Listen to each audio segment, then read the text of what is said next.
Well, it's that time of year again where we're here to talk about a Spider-Man film. So, right up top, spoilers, because I think that's the only way I can really talk about this movie.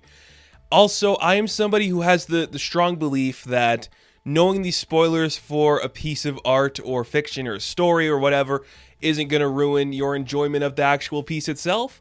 So, if you are someone who doesn't want to know anything about the plot of this film or some of the stuff that happens in it, you can come back to this later. But if you are somebody who is comfortable knowing, or you already seen the movie and you just want to hear my opinion, watch the video, like and subscribe, all that good stuff. So Spider-Man No Way Home. This is pretty much being billed as the cap to the trilogy of Tom Holland's Spider-Man, the first arc of his whatever tenure is going to be on the character. It's not a surprise, or it shouldn't be a surprise to any of you. If you've seen some of my earlier videos, I have openly talked about how much I don't enjoy this interpretation of Spider-Man. I have been very adamant that I think it's a weak portrayal of the character that is trying too hard to appeal to everyone without really sticking to anything, and it just doesn't feel like a real character. It feels like a caricature of what a Spider-Man should be. And I don't like the way he's integrally connected to Tony Stark. All that stuff has really upset me about the character, and it kind of just like hindered my enjoyment for what this film was going to be. Because I've said it before, I'll reiterate it here again, Far From Home and Homecoming are my two least favorite films connected to the MCU. So this new one, I had no anticipation for it. I honestly couldn't care less about what they're doing. The trailers came out, Alfred Molina showed up, I'm like, cool, I guess. Willem Dafoe showed up, him and Jamie Foxx were doing press junkets. I'm like, okay, cool. We won't get into the hype or the leaks or everything of that. That will be in my big discussion I'm going to do with Zach later. This is just more like, there is so much going into this that it could barely live up to its own hype. And I think that's the problem I had with this going into it. I was like, there's just so much built around it that there's no way it's going to live up to what it's trying to do. Take it from me, somebody who has been very adamant in their disdain for this, characterization of Spider-Man. I do not like Tom Holland as an actor too much. I think nostalgia used in this way affects storytelling and creativity. But all that aside, this is a really good movie. It is perfectly paced. The action beats work. The character beats work. Everything in that regard is really well done and just presented in a perfect way. This is, I'm going to call, the apology tour for Marvel and Sony when it comes to the universe of Spider-Man. I think any criticism you've had from any of the previous installments, the Raimi stuff, the Mark Webb stuff, the John Watts stuff, if there's any criticism you have had from any of those three just interpretations of the character, this kind of serves as hey, we get you. We maybe made a couple mistakes here and there with certain characters or certain people or just certain choices we've made. And that's just we'll correct them here. Because it does do a lot. And there's a lot going on in this film. But somehow, and I don't understand how, the balance works. There are so many great emotional beats that pay off perfectly. Like the tension and the fear that you feel in certain scenes, the emotional pull of the depression and the sadness that you feel off some characters, it works fine. And every joke lands, which I think is very, very rare in a superhero flick like this, especially when they're trying to check off all the boxes. It is so hard to have every joke land. But you know what? They do. They're all funny. They're all perfectly crafted. I think that is impressive. And that works really well. There is some minor critiques I do have. Mainly, it is the CGI that we see throughout these Marvel films. They all look the same. There are certain moments where the actual Spider-Man suit looks god-awful, and it's just very annoying, but I've come to expect that from this genre, so it doesn't hinder my enjoyment. It's just you see where this was the important visual effect they had to rush out because they were either behind schedule or they just were doing weird lighting choices, and you just saw when you have things in daylight, they're noticeably worse than when you have a tint or a filter on. And that happens. So without getting too much into the actual plot, Holland's identity is revealed. The world knows he's Peter Parker. He's going to go to Doctor Strange, and he's like, hey, can you just fix this so nobody knows? That scene from One Moment in Time. And basically, it just kind of breaks out there into like some weird multiversal story. And I have honestly talked about this too. I am not a fan of a multiversal story in live action. I think it can't be used properly without feeling like weaponized nostalgia or just trying to cash grab. That's all it feels like. It's okay. And I think maybe just because like Spider-Verse, that movie was so good, and just that like Crisis on Infinite Earths was okay, I'm comfortable with getting into these things now. But there's just something about it where I'm like, it wasn't needed. The story could still play out the same, essentially. Well, maybe not like some of the actual like character moments, but you could pretty much do the same thing without it being multiversal. If you just introduced a bunch of new villains, it would pretty much feel the exact same in a sense, but I understand why you would do this because it is used properly, and I think that's pretty cool. The villains give some great performances. You know, Alfred Molina's back as Doc Ock. He does good. Willem Dafoe crushes it again. He is just great in everything. He's a talented guy who just never phones it in, and you feel that in every scene. I'm very happy for Jamie Foxx literally given the chance to play somebody who doesn't look like a piece of shit. That's really cool. He just looks like a cool dude. And apparently he's 54 years old. He looks the same age as he did when he was in the 2014 one. Amazing. But that's not all. Who's the guy that plays the lizard? The lizard's back. Effin Rees or something? Yeah, Effin Rees, he's back. I love the interpretation of the lizard here because I think compared to every villain they put in this, he is just so cynical and just sadistic. It's like, we're just going to lose it. Whatever happens, something bad's going to go awry, so who gives a shit? Let's just have chaotic nature in here. I think that's great. It worked really well, and it was so cool. The design's a little bit better than the other one. Oh boy, is it. But I think the really impressive thing to me was Thomas Hayden Church coming back as Sandman, Flint Marko. I have said it before, I will say it again here. I think Flint Marko is the greatest live-action villain we've seen in any Spider-Man film. It's really cool. And I was like, yes, they did it. They brought him back, and it actually made sense for him. His motives, his characterization, I liked it. Now, some of it was convoluted, and there's some moments with like the multiversal stuff, like why they come here, why they stay, why they get their powers drained or come back. Some of it gets a little messed up in the fray of things, but overall, it does work as a narrative whole. And I can't complain about that. It did fine.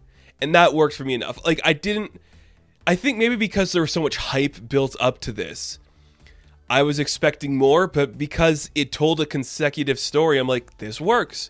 It did what it needed to do, and it did a good job at that. Speaking of things that it needed to do, I think this is exactly what Tom Holland's Spider-Man needed. It needed the kick in the ass to feel like his own character, making his own choices and learning from his mistakes. The basic plot of this is that he is trying to save all of these villains from being killed when they go back to their respective timeline in their multiverse.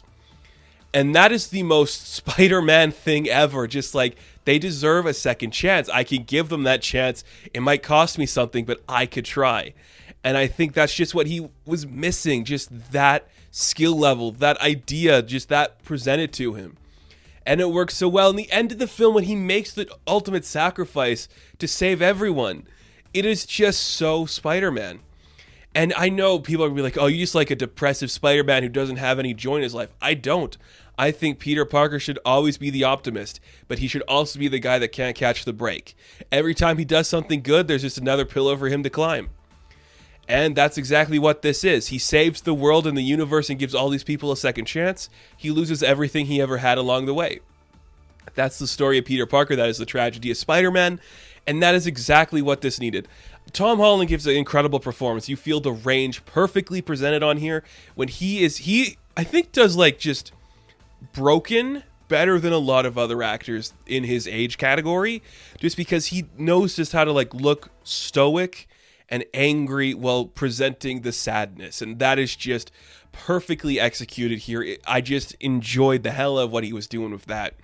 He was great. Everyone else, I think, did pretty good. Benedict Cumberbatch did his thing. Just a dick all the way through, that worked. Jon Favreau got some funny moments. He did great. Zendaya, again, if you like this interpretation of MJ, it's more of that. For me, it's just still missing that one beat to make it special. And she just was kind of like the girl in it, and that kind of sucked. But It's Zendaya, so you can't hate her because it's Zendaya. And if you hate Zendaya, I hate you. It's pretty much what that is. But everyone did great. Marissa Tomei, I gotta say, I know she's been very hesitant. Like, I took this role because of the money, and then, like, I kind of got typecast again, being the motherly or the, like, parental figure. Look, you really did something good here, and you had a proper characterization. Some people might not like what happens with her, but I'm like, this is it.